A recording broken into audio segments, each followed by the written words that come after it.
എല്ലാവർക്കും പുതിയൊരു വീഡിയോയിലേക്ക് സ്വാഗതം. അപ്പോൾ ഇന്ന് ഞാൻ വന്നേക്കുന്നത് പുതിയൊരു ടോപ്പിക്കായിട്ടാണ് കേട്ടോ.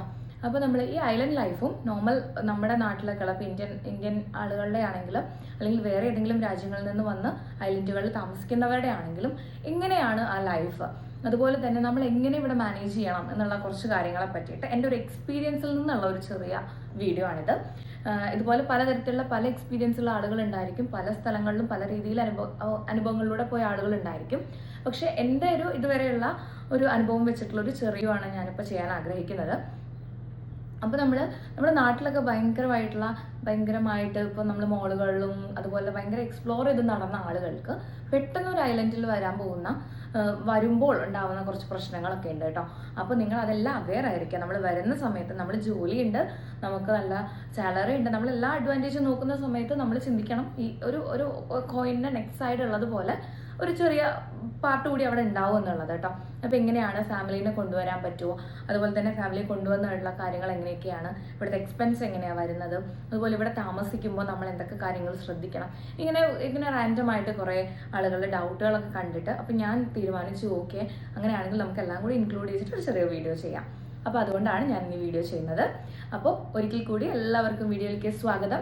എന്തെങ്കിലും സജഷൻസും കാര്യങ്ങളൊക്കെ നിങ്ങൾക്ക് അറിയിക്കാനുണ്ടെങ്കിൽ feel free to contact me. And എൻ്റെ ഇൻസ്റ്റാഗ്രാം ആൻഡ് മെയിൽ ID എല്ലാം ഞാൻ മെൻഷൻ ചെയ്തിട്ടുണ്ട്. അപ്പോൾ നമുക്ക് വീഡിയോയിലേക്ക് പോവാം. യെസ്, അപ്പോൾ നമ്മൾ ആദ്യമായിട്ട് ഞാൻ പറയാൻ ആഗ്രഹിക്കുന്നത് ഒരു ഐലൻഡിലെ സെറ്റിങ്സിനെ പറ്റിയിട്ടാണ്. ഇപ്പം ഞാൻ ലിറ്ററേച്ചർ സ്റ്റുഡൻ്റ് ആയതുകൊണ്ടും ലിറ്ററേച്ചർ പഠിച്ച സമയത്ത് നമ്മുടെ ഒരു കോൺസെപ്റ്റുള്ള ഒരു ഐലൻഡ് ഉണ്ട്. അതുപോലെയൊക്കെ തന്നെയാണ് കേട്ടോ. ശരിക്കും പറഞ്ഞു കഴിഞ്ഞാൽ വളരെ ഏരിയ കുറവുള്ള കുറച്ച് ആളുകൾ മാത്രം താമസിക്കുന്ന ഓഫ് ആളുകളുടെ ഒരു സ്ഥലമാണ് നമ്മൾ ഈ ഐലൻഡ് എന്ന് പറയുന്നത്. അവിടെയാണ് നമ്മൾ ഈ കൂടുതൽ ഒരുപാട് എൻജോയ്മെൻറ്റും കാര്യങ്ങളൊക്കെ ആയി നടന്നിട്ടുള്ള നമ്മളെപ്പോലുള്ള വേറെ രാജ്യങ്ങളിൽ നിന്നുള്ള ആളുകൾ ഇങ്ങനത്തെ സ്ഥലത്തേക്ക് ജോലിക്ക് വരുന്നത്. ആ സമയത്ത് കോമൺ ആയിട്ട് നമ്മൾ ജസ്റ്റ് കോമൺ സെൻസ് വെച്ച് ചിന്തിച്ചാൽ തന്നെ നമുക്ക് കാര്യങ്ങൾ മനസ്സിലാവും. നമുക്ക് ഒരുപാട് ആളുകളെ കാണാനോ അതുപോലെ ഒരുപാട് പർച്ചേസ് നടത്താനോ അതുപോലെ ഒരുപാട് സ്ഥലങ്ങളിൽ പോകാനുള്ള ഫെസിലിറ്റീസ് ഒന്നും നമുക്കിവിടെ ഇല്ല.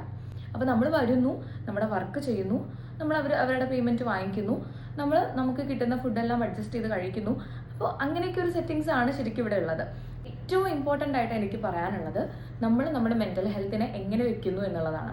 പലരും ഇവിടെ വന്നതിന് ശേഷം നമ്മൾ ഡിപ്രസ്ഡ് ആയി പോകുന്ന രീതിയിലൊന്നും പോവാതിരിക്കാൻ കൂടി വേണ്ടിയിട്ടാണ്. കാരണം നമ്മൾ മാൽദീവ്സ് മാലി എന്നൊക്കെ പറഞ്ഞ് നമ്മൾ കാണുന്ന ടൂറിസ്റ്റ് ഗൈഡുകൾ തരുന്ന ഗൈഡല്ല. നമ്മൾ വർക്കിംഗ് അറ്റ്മോസ്ഫിയറിലേക്ക് വരുമ്പോൾ ഉള്ള കാര്യം നിങ്ങളെല്ലാവരും ഒന്ന് ജസ്റ്റ് അവെയർ ആയിരിക്കാം. കാരണം എന്താണെന്ന് വെച്ച് കഴിഞ്ഞാൽ നമ്മളിവിടെ വരുന്നു, വർക്ക് ചെയ്യുന്നു, നമ്മുടെ കാര്യങ്ങൾ നോക്കുന്നു, ഉറങ്ങുന്നു, എണീക്കുന്നു എന്നല്ലാതെ വേറെ ഒരു തരത്തിലുള്ള, പിന്നെ നമുക്ക് കടലിൽ പോവാം, ബീച്ചിൽ പോവാം, സമയമുണ്ടെങ്കിൽ അങ്ങനത്തെ കാര്യങ്ങളിൽ ഇൻവോൾവ് ആവാം എന്നല്ലാതെ നമുക്കതിൽ കൂടുതൽ ഇവിടെ ഒന്നും ചെയ്യാനില്ല. അപ്പോൾ അങ്ങനെ ഒരു അറ്റ്മോസ്ഫിയറിൽ വരുന്ന സമയത്ത് ഏതൊരാൾക്കും മടുപ്പും ഡിപ്രഷനും കാര്യങ്ങളൊക്കെ വരാൻ സാധ്യതയുണ്ട്. അപ്പോൾ ആ സമയത്ത് നിങ്ങൾ ഒരു കാര്യം ചെയ്യാനുള്ളൂ. ഞാൻ ഇവിടേക്ക് വരുന്ന സമയത്തും എനിക്കും വളരെ പേലായിട്ടുള്ള ഒരു ഐഡിയ ആണ് കിട്ടിയത്. ഇങ്ങനെ സിറ്റുവേഷൻസ് ഇങ്ങനെയൊക്കെ ആയിരിക്കാം, നമ്മൾ അഡ്ജസ്റ്റ് ചെയ്യേണ്ടി വരും എന്നുള്ളത്.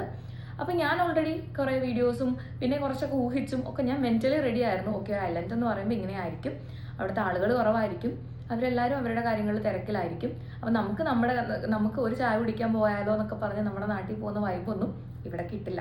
പിന്നെ വേറെ ഗൾഫ് കൺട്രീസൊക്കെ എനിക്ക് തോന്നുന്നു കേരളം പോലെ തന്നെ ആയല്ലോ. അപ്പോൾ അതുകൊണ്ട് തന്നെ അത്രയും പ്രശ്നങ്ങൾ അവിടെ ഒന്നും വരില്ല. പക്ഷേ ഈ ഐലൻഡുകളിൽ നമുക്ക് ഇങ്ങനെ കുറച്ച് ലിമിറ്റേഷൻസ് വരുന്നുണ്ട് കേട്ടോ. പിന്നെ മെഡിക്കൽ പർപ്പസ് ആണെങ്കിലും ഓരോ ഐലൻഡിലും ഒരു ഹെൽത്ത് സെൻറ്റർ വീതമാണ് ഉള്ളത്. അങ്ങനെ വലിയ ഹോസ്പിറ്റൽസ് അല്ല, ഇവിടെ പ്രാഥമിക ആരോഗ്യ കേന്ദ്രങ്ങൾ പോലെ വളരെ ചെറിയ ഹെൽത്ത് സെൻറ്റേഴ്സ് ആണുള്ളത്. അവിടെ കൂടുതൽ ഫെസിലിറ്റീസ് ഒന്നും കാണില്ല. നമുക്ക് മെഡിക്കൽ ആയിട്ടുള്ള എമർജൻസികൾ വരുമ്പോൾ ഇവിടെയുള്ള ആളുകളും ഡിപ്പെൻഡ് ചെയ്യുന്നത് ഇന്ത്യയിലേക്ക് പോകാനാണ്. അപ്പോൾ അതുകൊണ്ട് നമുക്കും എന്തെങ്കിലും മെഡിക്കൽ എമർജൻസി വന്നു കഴിഞ്ഞാൽ ഡെഫിനറ്റ്ലി നമ്മൾ ഇന്ത്യയിൽ പോയിട്ട് നോക്കുക എന്നുള്ള ഓപ്ഷൻ നമുക്കുള്ളൂ. അതല്ലാതെ ഹോസ്പിറ്റൽസ് എല്ലാം മാലി സിറ്റിയിലുണ്ട്. അവിടെ പോയി നിങ്ങൾക്ക് എടുക്കാൻ പറ്റുന്ന ട്രീറ്റ്മെൻറ്റ്സ് എല്ലാം നമുക്ക് എടുക്കാം. ഇപ്പോൾ എൻ്റെ കേസിൽ ഞാൻ ബ്രേസസ് യൂസ് ഇട്ടിട്ടുണ്ട്. അപ്പോൾ അതുകൊണ്ട് തന്നെ ഞാൻ മാലയിൽ പോയിട്ട് അത് ട്രീറ്റ്മെൻറ്റ് നോക്കാറുണ്ട്. അടുത്ത കാര്യം എന്ന് പറയുന്നത് ഫാമിലീനെ കൊണ്ടുവരുന്നതാണ്. ഇവിടെ നിങ്ങൾക്ക് നിങ്ങളെ പേരൻസിനെ കൊണ്ടുവരാം, കുട്ടികളെ കൊണ്ടുവരാം, സ്പൗസിനെ കൊണ്ടുവരാം. കുട്ടികളെ കൊണ്ടുവരുന്ന സമയത്ത് നമുക്ക് ഇവരിവിടെ ഫ്രീ എഡ്യൂക്കേഷൻ പ്രൊവൈഡ് ചെയ്യുന്നുണ്ട്. എക്സാം എല്ലാം നിങ്ങൾ പേ ചെയ്യേണ്ടി വരും. ഫൈനൽ എക്സാംസ് ഗ്രേഡ് 10 അങ്ങനെയൊക്കെ വരുമ്പോൾ ലോവർ ക്ലാസ്സസ് ഒന്നും നിങ്ങൾക്ക് ഒരു പ്രശ്നമല്ല. കുട്ടികൾക്കൊക്കെ ഇവിടെ ഫ്രീ എഡ്യൂക്കേഷൻ ആണ്. പിന്നെ ഐലൻഡിൽ ലൈഫ് എന്ന് പറഞ്ഞു കഴിഞ്ഞാൽ നമുക്ക് കിട്ടുന്ന സാധനങ്ങളുടെയാണ്.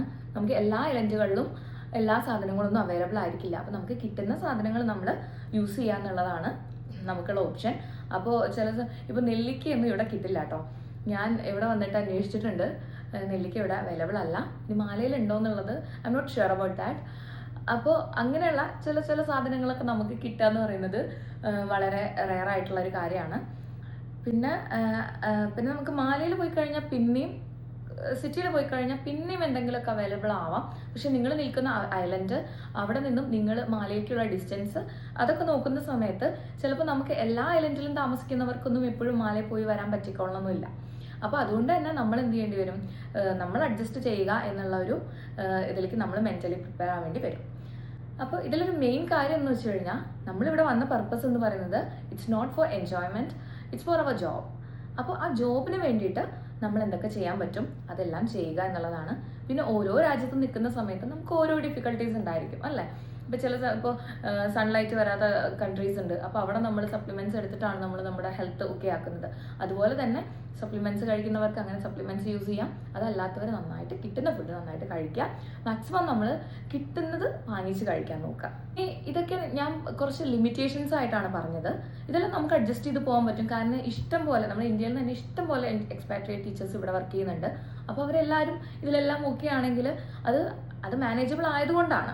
അപ്പോൾ അതുകൊണ്ട് ഒരു ഡ്രോബാക്ക് ആയിട്ടൊന്നും നിങ്ങൾ എടുക്കണ്ട. പക്ഷെ ചില ആളുകളുണ്ടായിരിക്കും ഏത് രീതിയിലും അഡ്ജസ്റ്റ് ചെയ്ത് പോകാൻ പറ്റാത്ത ആളുകൾ. അപ്പോൾ അങ്ങനത്തെ ആളുകളൊക്കെ വരുന്ന സമയത്ത് നിങ്ങൾ മെൻ്റലി കുറച്ച് പ്രിപ്പയർ ആയതിനു ശേഷം മാത്രം നിങ്ങൾ വരാൻ വേണ്ടി നോക്കുക. ഇപ്പോൾ റീസെൻ്റ്ലി കുറേ ഇൻ്റർവ്യൂസ് ഒക്കെ കഴിഞ്ഞു.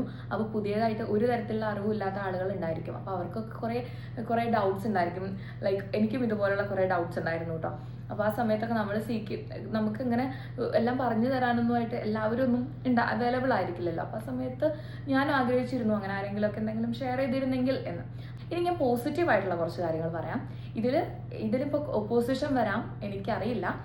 എനിക്ക് പേഴ്സണലി ഫീൽ ചെയ്തിട്ടുള്ളൊരു കാര്യമാണ് ഇവിടെ പൊല്യൂഷൻ ഇല്ല. പൊല്യൂഷൻ വളരെ കുറവാണ് കേട്ടോ. ഞാൻ നിൽക്കുന്ന ഐലൻഡിലെല്ലാം ഒരു ഏരിയ ഇവർക്ക് വേസ്റ്റ് കൺട്രോൾ ചെയ്യാനുള്ള ഒരു സിസ്റ്റം ഒന്നും ഇവിടെ ഇല്ല. പക്ഷേ ഇവിടെ കമ്പയർ ചെയ്യുമ്പോൾ നമ്മുടെ നാടൊക്കെ കമ്പയർ ചെയ്യുന്ന സമയത്ത് വളരെ വൃത്തിയുള്ള സ്ഥലങ്ങളാണുള്ളത്. അതുകൊണ്ട് തന്നെ ഈ എയർ എന്ന് പറയുന്നത് ഭയങ്കര പ്യുവർ ആയിട്ടുള്ള എയർ ആണ് കേട്ടോ. ഞാൻ ലീവിന് പോകുന്ന സമയത്ത് ഫസ്റ്റ് ലീവിന് പോകുന്ന സമയത്ത് എനിക്ക് കൊച്ചിയിൽ ഇറങ്ങി കുറച്ച് കഴിഞ്ഞപ്പോൾ എനിക്ക് ശ്വാസം മുട്ടാൻ തുടങ്ങി. Literally I feel something bad. അപ്പോൾ ഞാനിങ്ങനെ ആലോചിക്കുമായിരുന്നു, എനിക്ക് എന്താ പറ്റിയ പെട്ടെന്ന്. നമ്മുടെ നാട്ടിൽ വരുമ്പോൾ നമുക്ക് കിട്ടേണ്ട ഒരു സാധനം ഉണ്ടല്ലോ, അത് കിട്ടുന്നില്ല. പിന്നെയാണ് ഞാൻ മനസ്സിലാക്കുന്നത് ഇവിടെ ആക്ച്വലി നമ്മൾ ശ്വസിക്കുന്നത് വളരെ ശുദ്ധമായിട്ടുള്ള വായുവാണ്. അപ്പോൾ അത് കഴിഞ്ഞ് നമ്മൾ പൊല്യൂട്ടഡ് ആയിട്ടുള്ള ഇപ്പോൾ വെഹിക്കിൾസും ഒക്കെ ഉള്ള ഒരു സ്ഥലത്ത് പോകുമ്പോൾ ഓട്ടോമാറ്റിക്കലായിട്ട് എന്ത് സംഭവിക്കും, നമ്മുടെ ബോഡി പെട്ടെന്ന് ഉണ്ടാകുന്ന ഷിഫ്റ്റ് ഉണ്ടല്ലോ, ആ ഷിഫ്റ്റാണ് എനിക്കവിടെ ഫീൽ ചെയ്തത്. അതുപോലെ പ്യുവർ ആയിട്ടുള്ള എയർ ആണ്. നമ്മൾ ഭയങ്കര ഫ്രീ ആണ് ഇതിവിടെ. പിന്നെ അങ്ങനെ ഒരുപാട് ക്രൗഡോ അങ്ങനത്തെ കാര്യങ്ങളില്ല, ഒരുപാട് വെഹിക്കിൾസ് ഇല്ല. അതുകൊണ്ട് തന്നെ ആക്സിഡൻറ്റ് അങ്ങനത്തെ കാര്യങ്ങളൊന്നും നമ്മൾ ഇവിടെ വളരെ റെയറാണ്. ഇവിടുത്തെ ആളുകൾക്ക് ആക്സിഡൻ്റ് ഒക്കെ കണ്ടു കഴിഞ്ഞാൽ അവർ പെട്ടെന്ന് പാനിക്കായി. ഒരു ചെറിയ ആക്സിഡൻറ്റ് പോലും ഒരു പാനിക്കാണ്. കാരണം നമ്മൾ കാണുന്ന അത്രയും ആക്സിഡൻസ് ഒന്നും ഇവരിവിടെ കാണുന്നില്ല. ഇവിടെ ഉള്ളത് പേഴ്സണലി എല്ലാവർക്കും ഒരു സൈക്കിളോ ഒരു ബൈക്കോ ഒക്കെ കാണും. പിന്നെ ഇവിടെ ബഗ്ഗിയാണ് എല്ലാവരും യൂസ് ചെയ്യുന്നത് ട്രാവൽ ചെയ്യാൻ വേണ്ടിയിട്ട്. ഗ്രൂപ്പായിട്ട് എല്ലാവരും കൂടി പോകുന്ന ഒരു ഞാൻ അടുത്ത ഏതെങ്കിലും ഒരു വീഡിയോയിൽ അതിൻ്റെ ഫോട്ടോസ് എന്തെങ്കിലുമൊക്കെ ഞാൻ ഷെയർ ചെയ്യാം. അപ്പോൾ അതൊക്കെയാണ് യൂസ് ചെയ്യുന്നത്. പൊല്യൂഷൻ കുറവാണ്, അതുകൊണ്ട് തന്നെ ഫ്രീ ആണ്. സ്ഥലങ്ങൾ മുഴുവനും ഭയങ്കരമായിട്ട് കാമാണ്, ക്വയറ്റാണ്. അപ്പോൾ അങ്ങനെയൊക്കെ നോക്കുമ്പോൾ നല്ലൊരു പീസ് ഓഫ് മൈൻഡിൽ നമുക്ക് ഇരിക്കാൻ പറ്റുന്ന ഒരു പോസിറ്റീവ് സൈഡ് കൂടി ഇതിനുണ്ട്. അപ്പോൾ പുതിയതായിട്ട് ഇൻ്റർവ്യൂ കഴിഞ്ഞ് വരാൻ നിൽക്കുന്ന എല്ലാവരെയും ഞാൻ വെൽക്കം ചെയ്യാണ്. അപ്പോൾ ഏത് സ്ഥലത്ത് പോയാലും നമുക്ക് പോസിറ്റീവ് നെഗറ്റീവ് സൈഡ്സ് ഉണ്ടായിരിക്കും. അപ്പോൾ അതുകൊണ്ട് തന്നെ ഒരു സ്ഥലം മെച്ചപ്പെട്ടതാണെന്നും ഒരു സ്ഥലം മോശപ്പെട്ടതാണെന്നും നമുക്ക് പറയാൻ പറ്റില്ല. പക്ഷേ ഇങ്ങനത്തെ സിറ്റുവേഷൻസ് എല്ലാം നിങ്ങൾ നേരിടാൻ വേണ്ടിയിട്ടും അല്ലെങ്കിൽ ഇങ്ങനത്തെ സിറ്റുവേഷൻസ് ഉണ്ടായാലും നമ്മൾ ഓവർകം ചെയ്യുമെന്നുള്ളൊരു വിൽ ഉണ്ടെങ്കിൽ നിങ്ങൾക്ക് എന്തായാലും ഇവിടെ വന്ന് വർക്ക് ചെയ്യാൻ പറ്റും. അപ്പോൾ അത്രയൊക്കെ ഉള്ളൂ. ഇതിൽ കൂടുതൽ എന്തെങ്കിലും ഇൻഫർമേഷൻസ് ഒക്കെ നിങ്ങൾക്ക് അറിയണമെന്നുണ്ടെങ്കിൽ നിങ്ങൾക്ക് കമൻ്റ് ആയിട്ട് അറിയിക്കാം. അപ്പോൾ ഞാനൊരു ഡീറ്റെയിൽ വീഡിയോ ആയിട്ടൊക്കെ വരാൻ ശ്രമിക്കാം. അപ്പോൾ അത്രയൊക്കെ ഉള്ളൂ. അപ്പോൾ ചാനൽ ഇഷ്ടമായെങ്കിൽ ലൈക്ക് ചെയ്യുക, ഷെയർ ചെയ്യുക, സബ്സ്ക്രൈബ് ചെയ്യുക. വേറൊരു വീഡിയോ ആയിട്ട് വീണ്ടും കാണാം. ബൈ.